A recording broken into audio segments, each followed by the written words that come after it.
il vous a envoyé un mail. Il m'a envoyé un mail.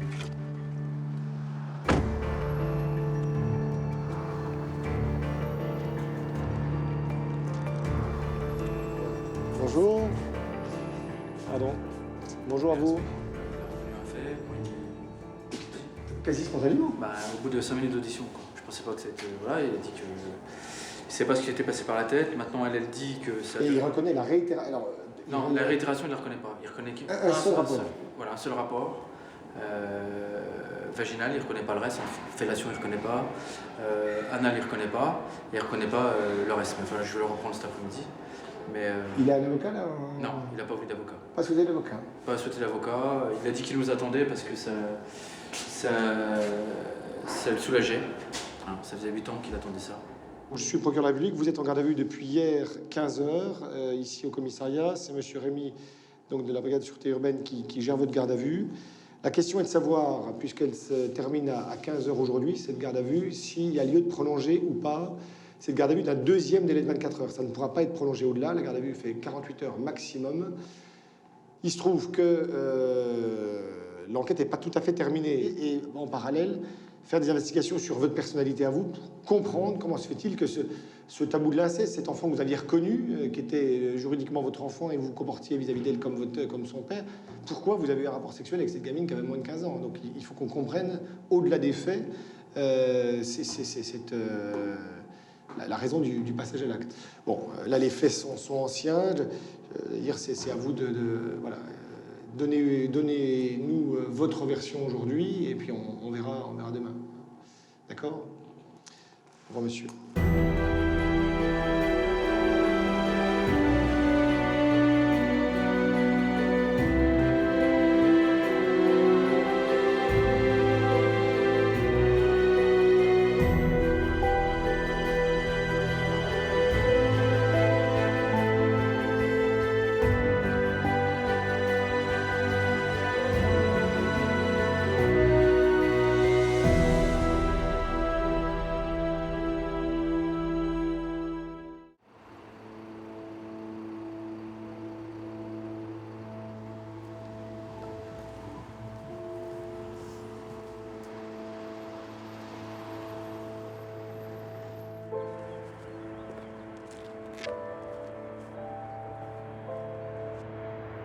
C'est un département une ville où les gens, globalement, dans leur très grande majorité, adhèrent aux valeurs républicaines et où les passages à l'acte délinquants restent vraiment commis par une minorité.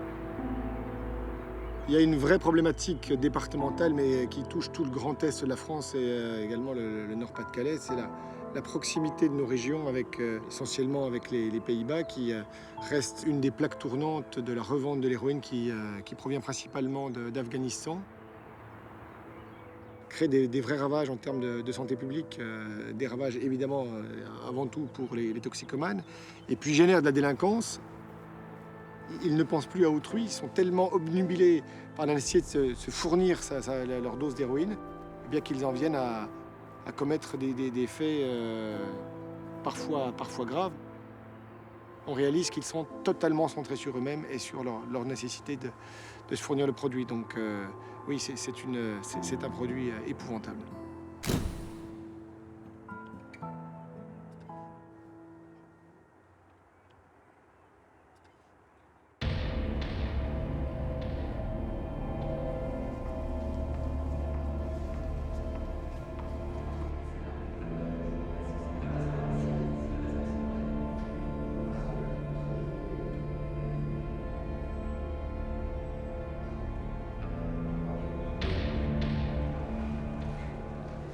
Bonjour, monsieur le procureur.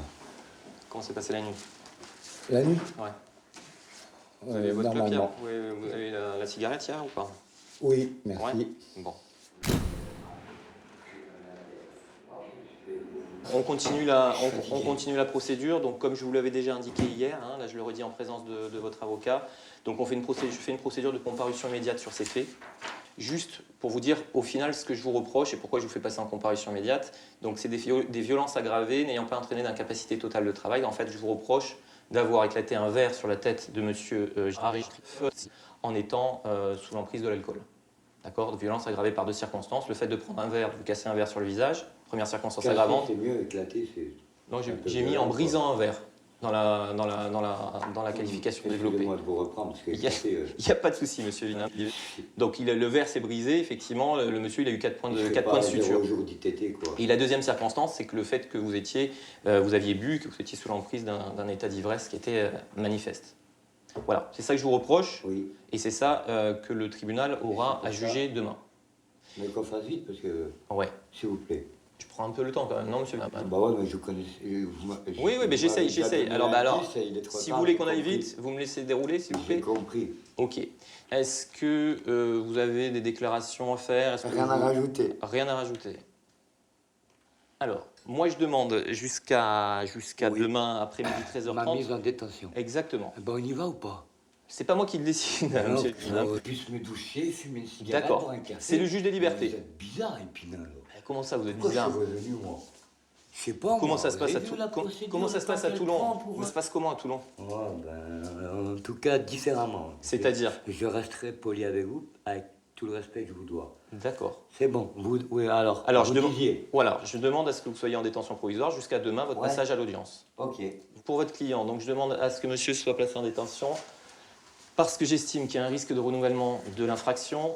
Risque de récidive, non garantie Monsieur de Vite, réinsertion. non, mais alors, attendez. On connaît le cinéma. Alors, vous me dites par respect, alors vous respectez Maître Gérardin, puis vous me respectez aussi. Donc je vous annonce, D'accord, on n'est pas obligé d'être d'accord, monsieur Vite. Il n'y a pas de souci, mais laissez-moi au moins avancer mes arguments. Oui, mais vos arguments, Risque on de- les connaît. Très bien, risque de renouvellement de l'infraction, donc il y a eu 4 gardes à vue en 10 jours. Ouais. Il y a eu 4 fois, je suis ressorti. Très bien. Il y a eu 2 convocations qui sont Dernière. prévues pour le 13 mai 2016. D'accord? En dépit de tout ça, il y a de nouveaux faits qui ont eu lieu hier. Voilà. En plus de ça, M. Venam, il me dit que ça ne va pas forcément bien dans sa vie, dans sa tête, qu'il consomme du Subutex, qu'il y a plusieurs anxiolytiques également, et j'ai appris au travers de la permanence d'orientation pénale qu'il y a également un médicament qu'il prend, qui serait un médicament contre l'épilepsie, Artane, si j'ai bien compris. Oui, et alors, Et donc le mélange nos copains, Subutex, que tu dis, c'est... alcool et médicaments, ça fait un mélange. Subutex, Avec vous êtes pas tout, docteur, tout hein. le respect que je vous dois. Si vous voulez qu'on parle, on peut parler, mais c'est Bah ouais. chacun à notre tour. D'accord. Ok? Donc Vous là me direz que j'explique. Ce sera le mien. Eh ben, je vous dirai quand ça sera le vôtre. Donc j'estime qu'il y a un risque de renouvellement d'infraction au regard de la récurrence des faits, au regard de ce mélange qui, à mon avis, multiplie les chances d'atteinte aux personnes, et d'autre part, il y a une instabilité sociale et familiale, puisqu'il y a une dispute avec le papa qui fait que monsieur a été obligé de squatter à droite à gauche ces derniers temps. J'estime que la détention provisoire est le seul moyen d'enrayer cette dynamique dangereuse en portant un coup d'arrêt à cette escalade. Deuxième chose, merci, garantir le maintien du susnommé à la disposition de la justice, casier judiciaire assez important. Et autre chose, c'est que les garanties de représentation sont pour moi insuffisantes. J'ai fait entendre, comme je vous l'avais promis, monsieur Villemin, votre père, on lui a téléphoné. Celui-ci, a priori, n'est pas disposé en l'état à vous recevoir au domicile où il vit avec une dame et les 2 enfants. C'est la seule erreur que j'ai faite. C'est de vous donner le numéro de mon père. C'est vous qui m'avez dit Pas de- vous. c'est vous qui m'avez dit de lui téléphoner. Ouais, Voilà, c'est une erreur. c'est une erreur. C'est bon? Ok. Vous allez signer, monsieur? C'est bon, c'est bon. Monsieur. Putain, monsieur. Ça va? Je vais faire une copie. Est-ce que vous voulez une copie, Nadia? S'il vous plaît, oui. Pas de celle-là, mais c'est procès-verbal. Je sais pas. Avec des personnes correctes, oui, avec des policiers, oh, mais quelqu'un qui l'a fait à l'envers et qui se prend pour le bon Dieu. Je vous dis la vérité. Il fait son job, c'est pas lui J'y qui mets- décide. Eh, maître, je suis Moi, calme. je suis pas son Je avocat. vous garantis, je suis calme. Parce que il y a 2 policiers là. Un là, un là. J'ai le temps de la péter une avant qu'il ait le temps de... Pas des trucs comme ça. Mais je ne le ferai pas. Mais vous me dites que je ne suis pas calme. Moi, je vous dis que si. Que le combiné, il y a assez de distance. Les policiers m'attrapent. Je jette dans sa tête. Ah, qu'il y ait un peu de correction dans la vie. Qu'il soit procureur ou clochard de sément. Je me bats les couilles, moi. Ramenez-moi 13 rue Villars, s'il vous plaît, monsieur les policiers. Avec tout le respect que je vous dois. Il me l'a fait à l'envers. Parce que Je l'ai pas fait à l'envers. j'ai dit la vérité, la vérité, la vérité, la vérité, la vérité. Et voilà, qu'est-ce qu'il me fait? À mesure qu'on se rapproche de là où il y a les véritables enjeux, c'est-à-dire le passage devant le juge de liberté et le spectre de l'incarcération, parce que là, bon, il parle beaucoup, il fait un petit peu le guignol, mais en tous les cas, bon, il sait très bien comment ça marche. À mesure qu'on se rapproche de l'échéance, forcément, il va monter un petit peu en tension, et puis il sort de 36 heures de garde à vue. A priori, bon, il y a quelque chose qu'on ne maîtrise pas encore, c'est qu'il y a dû avoir on va dire une engueulade avec le paternel. Ça ne doit pas se passer. Il y avait deux possibilités hein, en contactant le père. Soit le père faisait une sorte de certificat d'hébergement, et donc c'était un plus pour lui au dossier. Soit il répondait comme il a répondu à l'officier de police judiciaire, à savoir qu'il ne voulait plus l'héberger. Et là, pour lui, c'est un moins. Et moi, c'est sûr que ça va me donner un argument supplémentaire pour demander la détention provisoire, parce que ce monsieur-là, j'ai pas envie qu'il continue à squatter et à éventuellement rentrer en contact avec des gens alcoolisés et avoir des actes de violence. S'il vous plaît. Oui. S'il vous plaît. Oui, monsieur. C'est possible, ça aille vite. Oui, Oui, il faut y aller. Alors, ne pas... S'il vous plaît. Allez, dépêchez-vous alors. Vous y allez. Allez, on y va. Au revoir.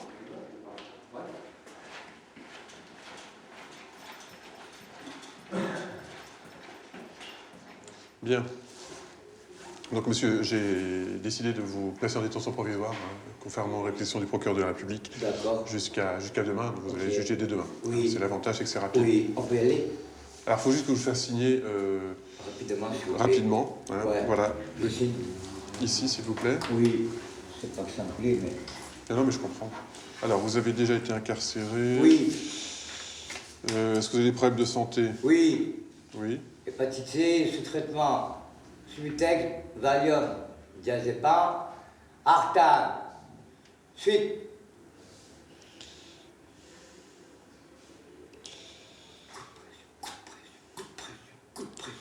Bon, ce sera tout. Tachycardie, ce sera tout. Hein? Ce sera tout. Hein? Au revoir, monsieur. C'est pas, hein? Le pire, c'est comme ça. Je vais vous faire la suite aussi.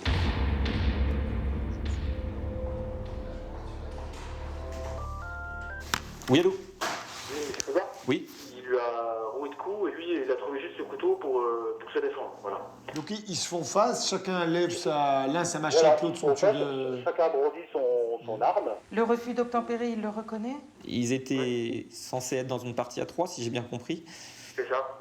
Et ça tourne au vinaigre. Qu'est-ce que vous avez fait de la machette? Je pense qu'on va prolonger la garde à vue. Non, ce qu'on va faire, c'est que vous allez me le transmettre pour ouverture d'information. Vous allez donc le convoquer devant le tribunal correctionnel. Ok, ça marche. Merci. Allô? Oui, bonjour monsieur Traoré, l'adjudant de la BM Reviens. Oui, bonjour adjudant. Donc, en ce qui concerne le véhicule, c'est un véhicule qu'il a acheté en mai 2015. La carte grise, il ne l'a jamais faite parce qu'il y a des réparations à faire dessus, elle passait pas au contrôle technique. C'était un contrôle route sur initiative OPJ, c'était quoi comme contrôle là? Il est monté sur le trottoir et puis au moment où le gendarme s'est rapproché de la voiture, il avait accéléré, il est parti quoi. Entendu. Donc on l'a intercepté, si vous voulez, 500 mètres plus loin, donc il a pris le premier chemin de terre qu'il a croisé donc sur sa gauche. Il a stoppé la voiture, il a tenté de prendre la fuite en courant. Nous, on l'a vu un peu courir, on lui dit qu'il marchait, quoi, donc il n'est pas allé bien loin, on l'a rattrapé, puis on l'a interpellé immédiatement. Quoi. Il a été ensuite, donc, une fois que vous l'interceptez, il est soumis au dépistage alcool stup.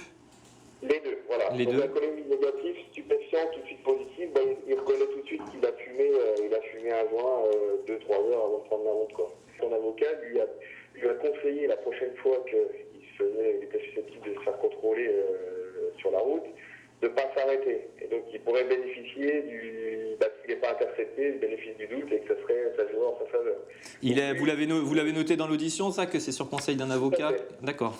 Donc du coup, si on se résume, on a 1, 2, 3, 4 infractions, 4 délits, donc le refus d'obtempérer, le défaut d'assurance, la conduite malgré l'annulation judiciaire du permis. Donc l'annulation judiciaire, elle a été prononcée a priori le 14 mai 2014. Et on aurait, si les résultats sont positifs, une conduite en ayant fait usage de produits stupéfiants. D'accord. On va saisir le véhicule au regard de la récurrence là, des infractions. Ce monsieur, il ne comprend pas qu'il ne faut pas qu'il conduise alors qu'il n'a pas le permis et surtout qu'il fait usage de produits stupéfiants. Donc vous la saisissez, puis j'en demanderai la confiscation lorsqu'il passera à l'audience. Très bien, c'est noté. Merci. Et puis on se dit déferment au plus tard 17h. Hein. Au plus tard 17h, c'est noté. Voilà. Merci beaucoup. À tout à l'heure. À tout à l'heure, c'est bon.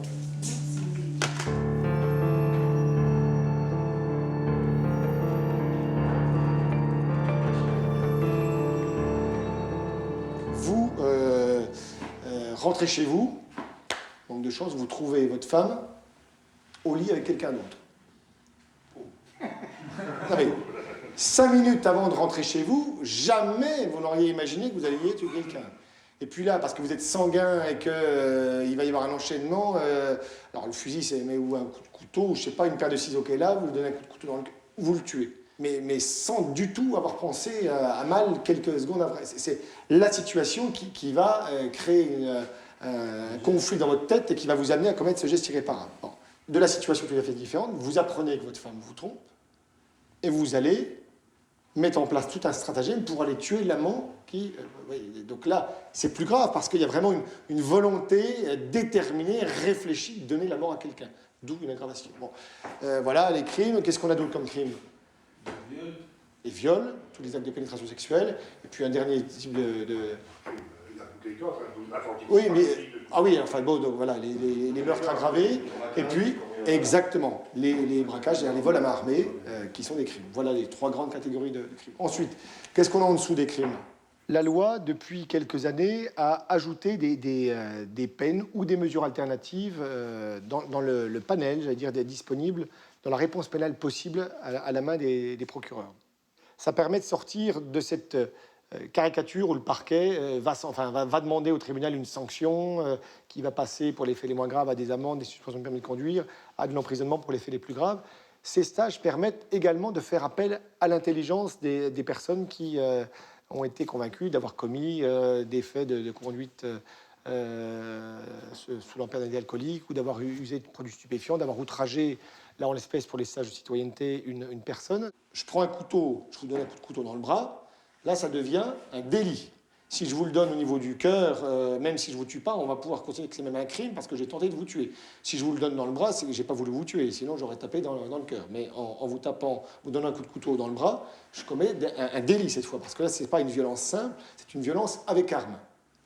Imaginons que je suis à table à côté de vous, que je prends ma fourchette et que je vous plante la fourchette dans la main. La fourchette en elle-même n'est pas une arme.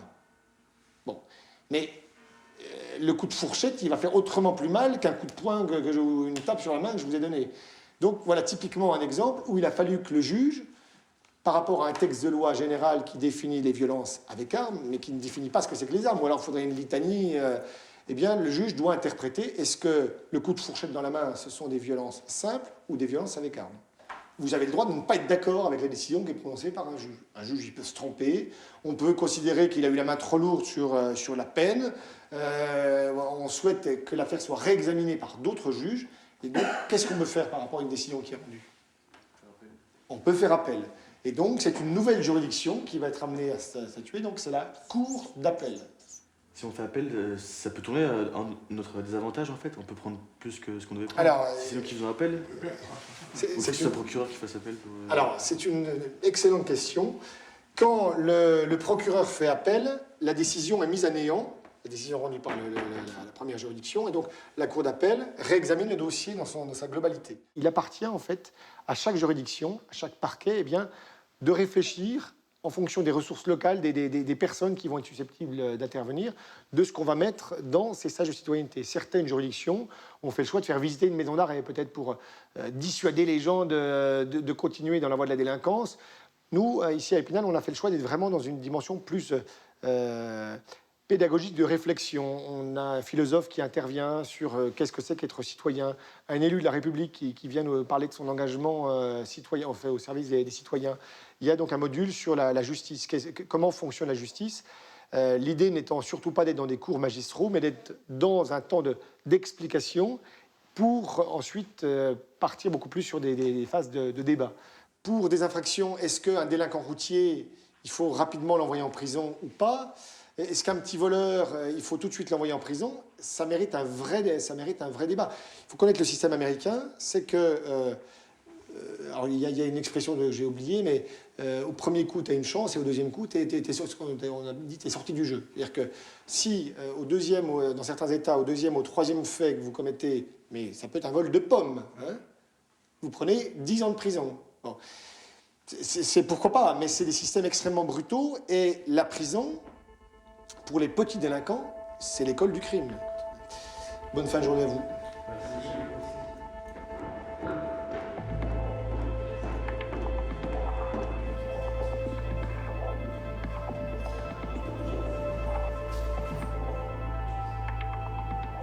Bonjour. Installez-vous, monsieur.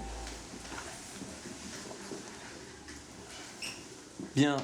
Donc, je suis monsieur Posa, le vice-procureur, qui suis de permanence. C'est moi qui étais chargé de superviser la garde à vue qui a été prise à votre rencontre par la brigade motorisée de Remiremont. Vous aviez été placé donc en garde à vue depuis hier.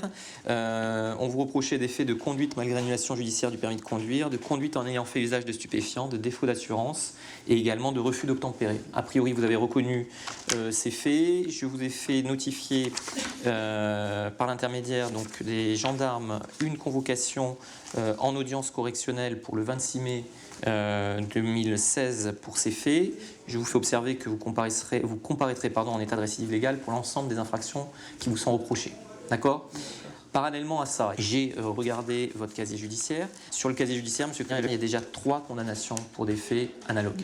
Donc il y a 5 mois et demi de prison à faire. Vous étiez au courant. Vous étiez convoqué devant le juge d'application des peines le jeudi qui vient. Eh bien, c'est un des pouvoirs du parquet.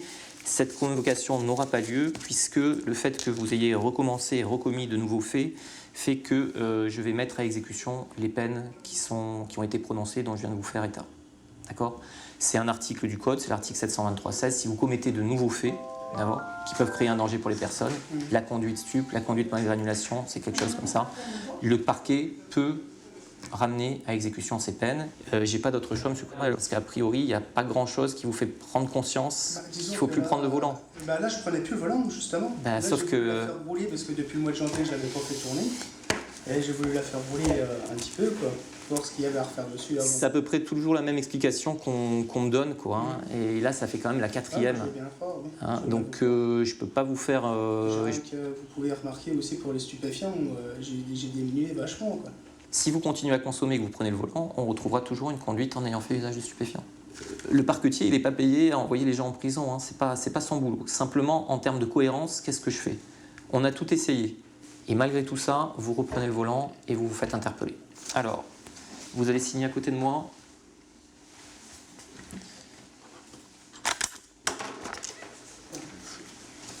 Et puis c'est bon. Donc du coup, je vous fais pas de souci. Vous le laissez appeler sa maman juste pour le prévenir qui monte à la maison d'arrêt. Elle pourra vous amener des affaires dès la semaine, dès les jours qui viennent. Ok ? De toute manière, ça peut être bon comme demandé, quoi, en fait. Parce qu'en fait, je peux très bien réagir. Ouais. Donc en fait, rester dans mon coin et puis pas faire de nouvelles connaissances qu'il faut pas. Ou ressortir et puis être pire, quoi, par exemple. C'est ça en fait que je redoute, en fait, c'est de faire de mauvaises connaissances. Moi, je pense que vous avez les moyens intellectuels de ressortir en n'étant pas pire. D'accord ? De se dire que, vous avez vu les limites que vous renvoie le procureur, les limites de la loi. À vous maintenant de la respecter, ne plus vous remettre dans des situations qui vous ramènent en prison. Car si vous vous remettez dans les mêmes situations que celle-là, je vous le dis, à coup sûr, vous risquez de remonter en prison à chaque fois. Donc je ne pense pas que ce soit une vie de faire des allers-retours. Vous avez une maman, je ne pense pas que ça soit son but d'avoir un fils qui fait des allers-retours en incarcération. Donc par respect pour elle, puis par respect pour vous-même, puisque vous êtes en capacité, à mon avis, d'obtenir un emploi, mettez toutes les chances de votre côté. Le fait d'expliquer à ce monsieur et de prendre du temps pour expliquer ce monsieur, et quand bien même 3 ou 4 enquêteurs essaieront de me joindre pour des affaires que j'estimerais moindres, je le prends parce que je mets à exécution des peines d'emprisonnement. Et effectivement, oui, c'est un luxe que peuvent pas forcément utiliser d'autres collègues qui sont dans des juridictions, on va dire, beaucoup plus importantes où justement, ils n'auront pas une mise à exécution à faire dans l'après-midi, mais peut-être 15 ou 20. Et à ce moment-là, effectivement, l'effort pédagogique, à mon avis, doit être moindre que celui que j'ai témoigné aujourd'hui. Ça passe par peut-être arrêter de prendre du cannabis et surtout ne plus conduire tant que vous n'avez pas le permis. Il y a moyen d'éviter ça. Voilà, je vous laisse y aller, monsieur.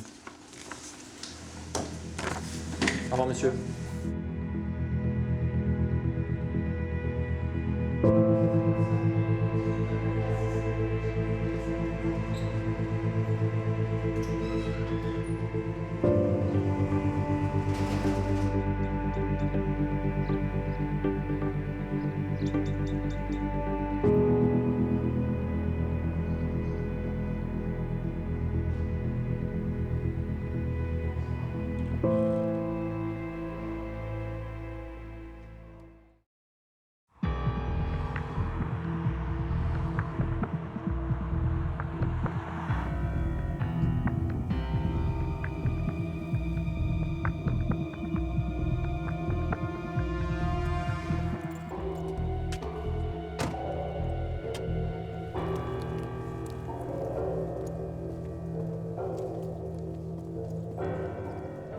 Aujourd'hui, on a un effectif de 290 personnes incarcérées, avec chez les hommes 222 détenus, chez les mineurs garçons 2 détenus, donc là on a de la marche, puisqu'on a 14 places, chez les femmes 22 dames incarcérées pour 20 places. Donc là, c'est chez les femmes, vraiment, ça pose problème. On est en sureffectif. Et on a fait jouer la fongibilité avec le quartier filles mineurs pour justement éviter les matelas par terre. Donc il y a 2 femmes adultes qui occupent une des cellules du quartier mineur filles. D'accord. Bon. Eh ben, on va aller en détention. Oui. D'accord, merci. Le procureur doit chaque année rendre un rapport sur les conditions dans lesquelles les peines de prison s'exécutent dans son ressort. Donc, pour être en capacité de rendre ce rapport, il faut de loin en loin, 2-3 fois par an, c'est le minimum, me semble-t-il, nécessaire, aller à la maison d'arrêt, rencontrer les détenus, ne surtout pas se limiter à des rencontres avec les surveillants et la direction, mais aller dans les coursives, rencontrer les détenus, pouvoir s'entretenir avec eux. Vos travaux d'étanchéité, là, c'est terminé? Non, ça ne sera pas fini avant la fin de l'année. La détention homme est terminée. C'est le grand bâtiment homme. Ah, oui. Bonjour.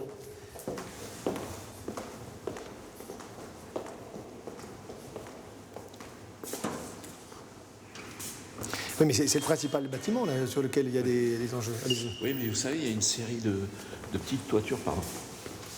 Ah oui. Monsieur le procureur et monsieur le directeur. Bonjour. Là, vous avez quelqu'un qui est avec vous, donc Moi, je suis en haut, il y a quelqu'un d'autre en bas. Bon. Et vous êtes là depuis combien de temps? Mai 2015. Et vous êtes sortante? 11 mai de cette année. D'accord. Vous avez commencé à réfléchir à la sortie là, Oui. On se prépare déjà pour du travail. J'ai déjà mon logement à l'extérieur, donc après c'est le travail et puis le permis. Avec le SPI, vous avez fait le nécessaire pour préparer Oui, on a fait les démarches sur les CV et tout ça, j'avais fait comme travail. Donc maintenant, après c'est dehors qu'il faut refaire le lien avec Pôle emploi et tout ça. Vous avez de la famille, vous avez des... Oui, j'ai de la famille. Qui va pouvoir vous accueillir, qui va pouvoir... Voilà. Bon. Ouais, donc concrètement, voilà, vous avez quelque chose de sérieux et pour Oui, devant, oui. vous aider à ressortir. Bon. Parce que tout l'enjeu, c'est de ne pas recommettre de nouveaux délits dès votre sortie. Sur ça, non. Mais c'est vrai que dehors, j'ai du soutien, de la famille, donc ça sera plus... Bon, et sur la détention Épinal, vous aviez déjà été incarcéré ailleurs? Non, la première fois.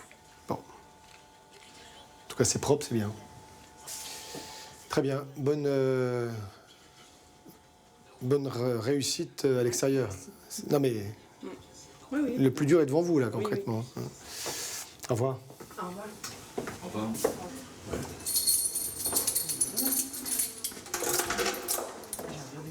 Vous êtes en exécution de peine, là, ou en détention provisoire?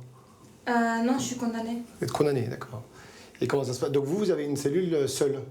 Oui, je suis mineure. Vous êtes mineur, d'accord. Bon, et comment se passe cette détention? Enfin, ces conditions de détention sont bonnes, pas bonnes? Oui, elles sont bonnes. Elles sont bonnes.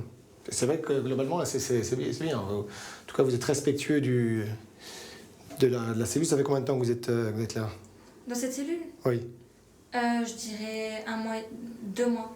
Et à la maison d'arrêt d'Épinal? Ça fait 4 mois. D'accord. Et vous êtes sortante? À quel, En 2024. En 2024? Ouais. Mais donc concrètement, vous n'allez pas rester ici à... Non, j'attends d'être majeure. Et une fois majeure, je vais partir dans le centre de détention. Merci à vous. Ben bon courage en tout cas. Merci. Au revoir. Elle a quel âge cette... J'aurais dû le dire. Elle est condamnée à 12 ans. Ah oui, 2024. Elle est en procédure criminelle pour association malfaiteur et assassinat. C'est une affaire de Franche-Comté. Ah oui, vous m'aviez parlé. Avec son conjoint, il permettait à des témoins d'assister à leurs ébats. D'accord. C'est un plébiscite, monsieur le directeur. Ah oui. Vous les avez préparés. Je n'en attendais pas moins d'elle. Hein? Non, c'est ici. Hein. Ouais. Donc votre but, c'est de... Les mettre par 10. D'accord. Dans des sachets, et après on les met 10 par carton. Et on colle des étiquettes. Très bien. Qui est-ce qui fournit ce travail là? C'est Chapuis, je crois, non? C'est l'entreprise... Là, c'est Wurt. Ah, là, c'est Wurt, et il y a Chapuis également, mais bon... Mais Wurt, c'est une entreprise allemande? Il y a une... C'est pour le marché français? Bon, bah, c'est bien en tout cas. Vous faites ça depuis combien de temps? Oh là, Depuis la semaine dernière. La semaine dernière? Et moi, depuis le mois d'octobre, moi, Bon. Et sur les conditions de détention, alors? Ici, à la maison d'arrêt d'Épinal? La maison d'arrêt, non, j'ai rien à dire. Moi, un peu, en tout cas, les surveillantes, c'est super. Ça, rien à dire. J'adore. Bon. Oui. C'est bien de l'entendre. Par contre, j'ai le droit de vous demander quelque chose. Bien sûr. Vous arrêtez, vous êtes trop collé à moi. Ah pardon, excusez-moi. Excusez-moi. Non mais je vous en prie. Vous avez vu la fresque? Ah oui, Donc ça c'est une fresque qui a été terminée quand? Pendant les vacances de Toussaint l'année dernière. Et donc c'est avec un artiste que les femmes ont réalisé ça? Ouais. Il y avait 2 artistes et 6 personnes détenues. Bonjour mesdames, monsieur Manteau, le procureur de la République, bonjour. Bonjour. Je viens simplement vérifier les conditions dans lesquelles vous exécutez vos peines. Et donc là, vous jouez au... Bon, il y en a une proche de gagner. Bon, et ben c'est parfait. C'est plutôt rassurant. Bonne fin de journée. Au revoir. Bon, très bien. Merci beaucoup.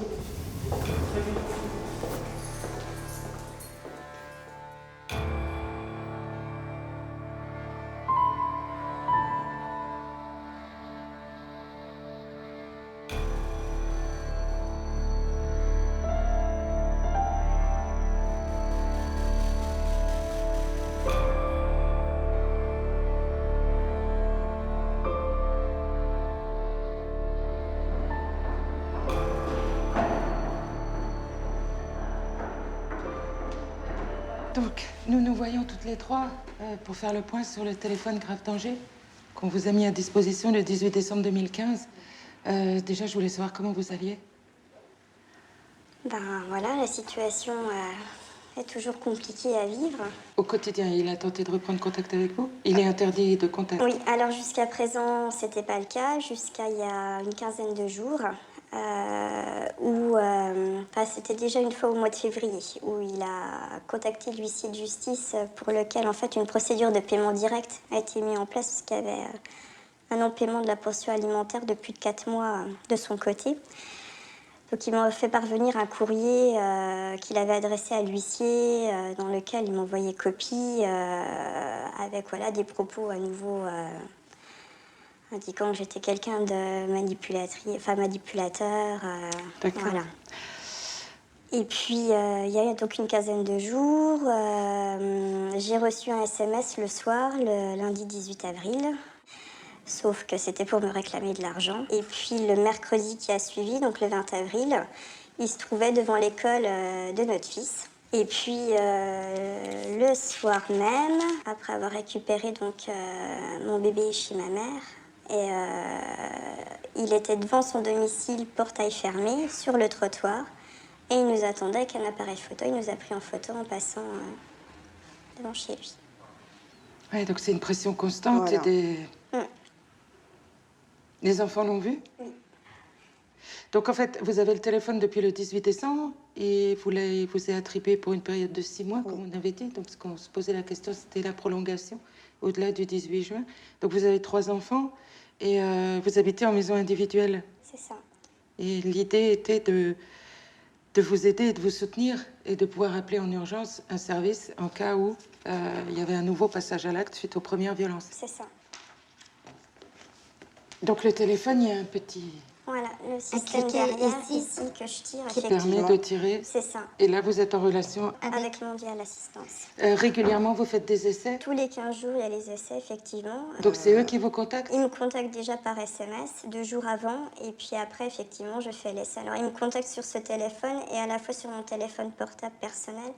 Donc l'aspect très intéressant, c'est qu'il n'y a pas le 17 à composer. C'est ça. On peut mettre le téléphone dans sa poche. Voilà, c'est très discret Voilà. pour le coup. Et puis on a l'impression que c'est un téléphone tout à fait normal. Donc même si voilà, on n'a pas besoin de composer quoi que ce soit, même si on l'a dans la main, la personne ne voit pas qu'on s'en sert en fait.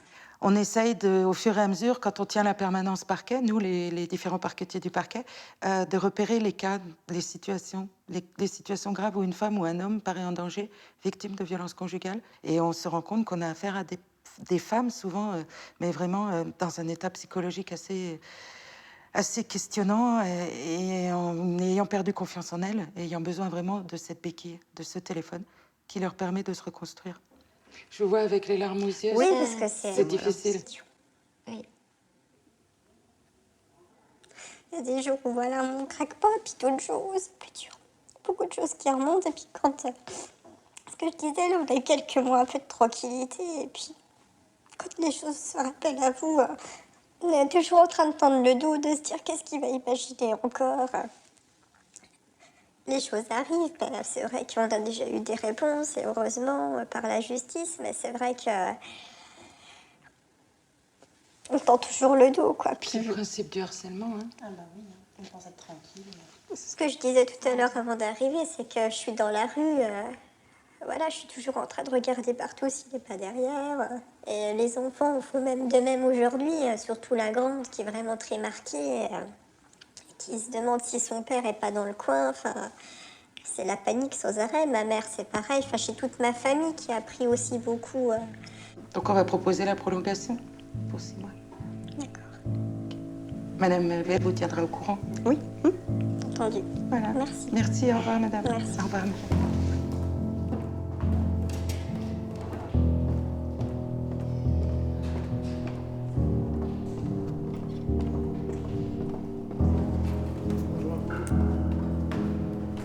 Bonjour monsieur, asseyez-vous.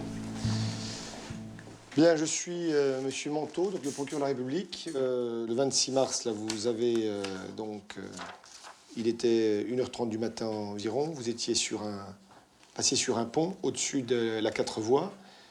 Et donc vous avez fait une embardée telle que vous êtes venu percuter la barrière, défoncer la barrière et que votre véhicule a chuté en contrebas au bord de la RN 57. Vous êtes un miraculé, vous êtes conscient de cela ? Et vous êtes également un miraculé de ne pas avoir... de ne pas être tombé sur une voiture qui arrivait, ou alors d'être tombé et qu'une voiture soit venue arrivant à 110, 115, 120, qui serait venue percuter votre voiture. Ça, j'en suis conscient.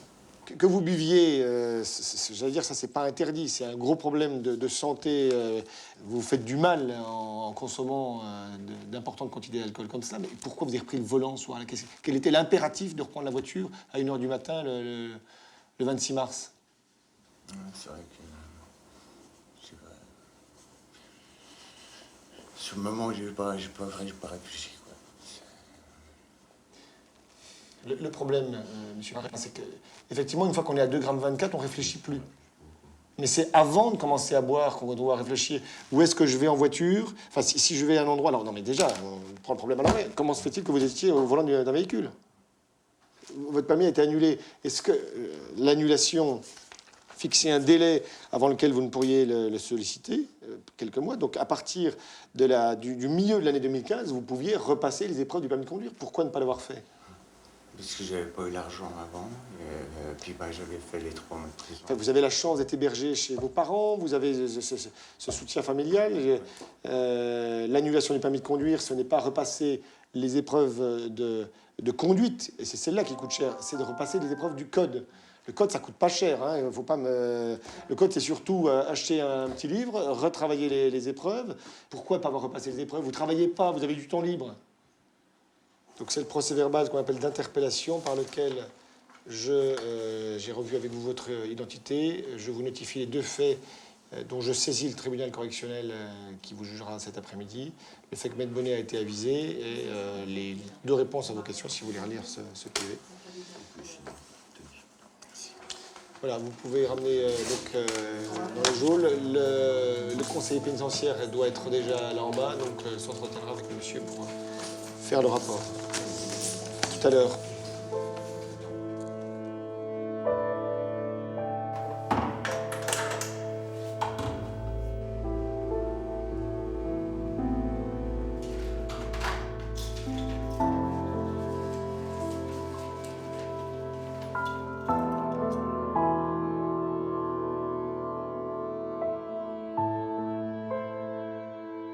Et aujourd'hui, madame, donc, vous présentez au tribunal donc, une demande d'adoption, en fait, de la nièce de votre époux décédé.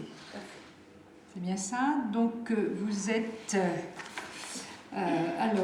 en ce qui concerne donc, votre identité, donc Muriel, et vous êtes née donc, le 1er août 1978 à Paris, c'est ça.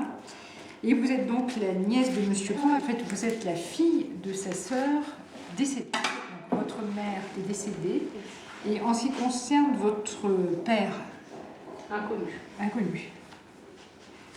Donc, qu'est-ce que vous avez à nous dire personnellement, donc, madame, donc, sur cette, comment est venu ce projet d'adoption suite, comment je dirais, logique de la venue de Muriel chez nous. Donc, elle vient régulièrement depuis ses 14 ans.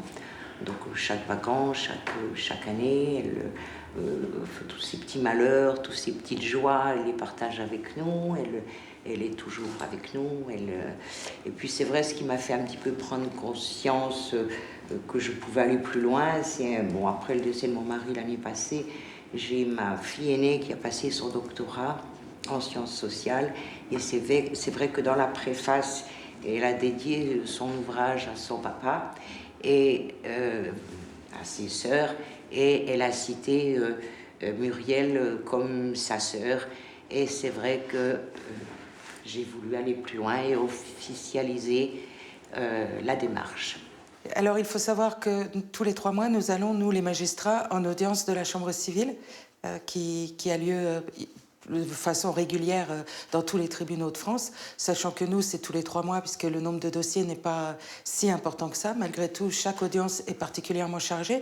Elle est chargée en nombre de dossiers, elle est chargée en émotions, et elle est chargée en sens que c'est une parenthèse dans notre vie professionnelle. C'est pas du tout une audience comme on peut avoir d'autres audiences au niveau pénal. Et c'est des moments forts où il y a des requêtes en demande d'adoption simple, d'adoption plénière, des demandes de reconnaissance d'absence, hein, quand une personne n'a plus donné signe de vie depuis au moins 10 ans, des demandes de reconnaissance de l'état civil, du changement de l'état civil de quelqu'un qui a changé de sexe, un homme qui veut devenir une femme ou une femme qui veut devenir un homme. Donc c'est des moments forts de la vie des personnes. On rentre dans leur intimité. Pendant un moment T, on rentre dans l'intimité d'un couple et de la vie d'une famille, et c'est des moments qui sont chargés d'émotions et chargés de choses fortes. Alors, est-ce que je peux vous demander quelque chose? Oui. Vous, qu'est-ce que vous en pensez, bien évidemment? Alors, il suffit de vous voir pour deviner un petit peu ce que vous pensez, mais... Je suis désolée. En fait, j'étais à la DAS plus jeune, et j'ai pas vraiment eu de vraies relations maternelles avec ma mère. Et depuis que j'ai rencontré Françoise, ben voilà, voilà, elle a pris cette place et elle est toujours là, dans les bons, les mauvais moments. Elle a toujours été là et elle a une vraie place. Pardon. Une vraie place de maman pour moi. Madame le procureur, quelles sont vos réquisitions? Alors, Madame la Présidente, le parquet émet un avis très favorable à la demande et qui soit fait droit à la demande. D'une part, le dossier est complet, d'autre part, toutes les conditions sont remplies et on voit que le lien est très très fort. Bien. Alors, donc vous recevrez donc la décision par courrier. Après, c'est le parquet qui va se charger donc, de toutes les formalités administratives, autrement dit, toutes les transcriptions au niveau des registres d'état civil. Et voilà, et donc l'audience est terminée, vous pouvez disposer. Vous pouvez y aller.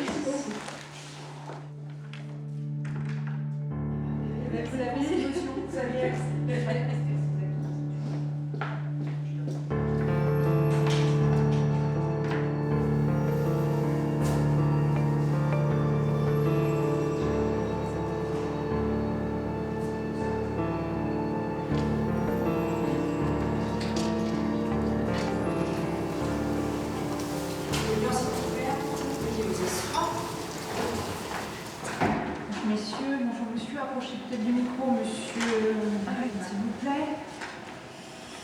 Pourquoi vous avez conduit alors que vous avez conscience quand même que vous avez trop bu, et puis d'autre part que vous saviez que vous n'aviez pas l'autorisation de conduire.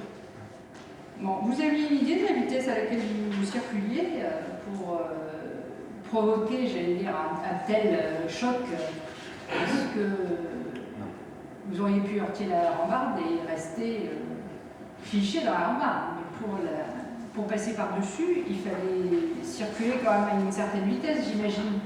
Donc vous avez une idée de ça? Non. Vous avez fait une chute de 6 mètres. Hein. Vous avez dit vous-même, ça on peut l'imaginer aussi, que c'est quelque chose qui vient dans votre tête de façon récurrente depuis ce 26 mars, la chute que vous avez faite. Et outre la chute que vous avez faite, imaginez, monsieur, si vous aviez eu des passagers dans votre voiture. Alors, non seulement des passagers dans votre voiture, mais au moment où vous quittez votre pouvoir de circulation, des personnes qui seraient arrivées en face. Monsieur le procureur, quelles sont vos réquisitions?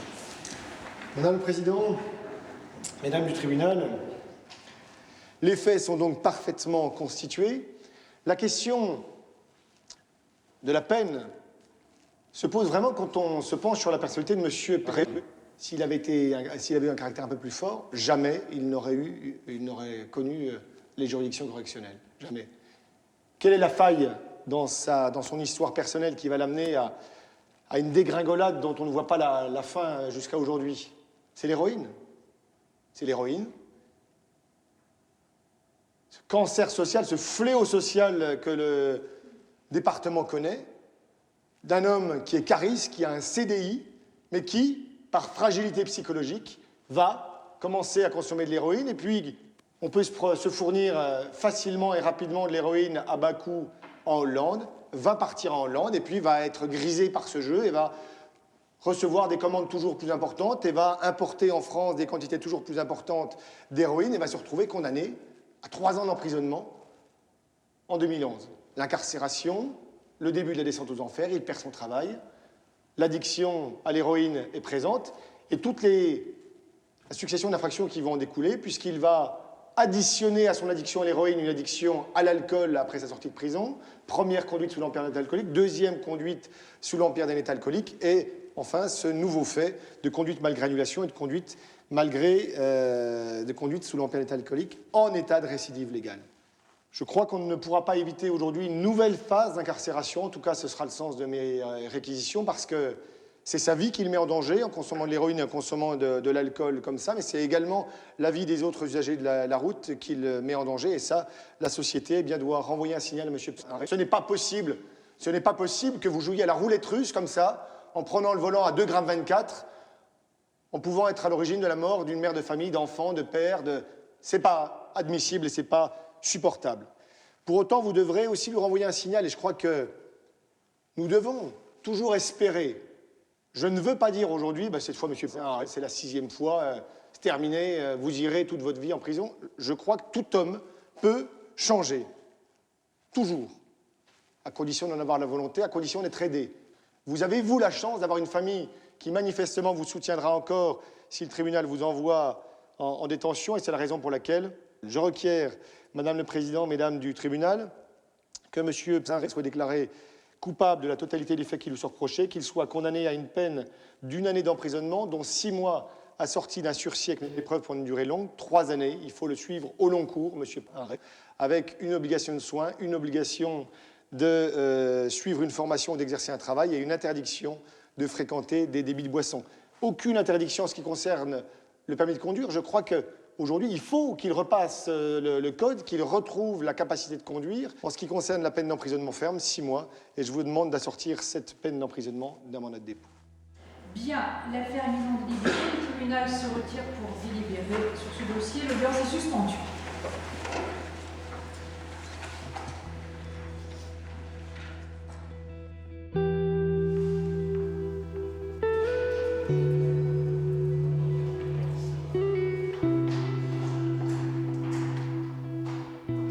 Un des buts du procureur de la République, c'est d'essayer de parvenir à un apaisement de la société par le règlement du conflit, mais c'est vrai que, de fait, notre quotidien, c'est d'être confronté à des affaires douloureuses, les situations auxquelles on s'en est confronté, c'est un concentré de misère sociale, mais que ça n'est pas l'image, évidemment, de la société. Ce n'est qu'un reflet. Il y a un effet loupe de ce que l'on voit de la société.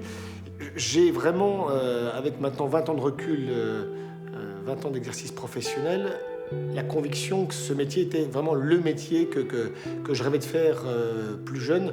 Je n'ai jamais de pesanteur de venir travailler parce que je sais voilà, qu'il va y avoir de nouveaux défis à relever, de nouvelles situations à régler. Et oui, je n'ai aujourd'hui aucun regret d'exercer ce métier. Au contraire, un vrai enthousiasme professionnel à l'exercer.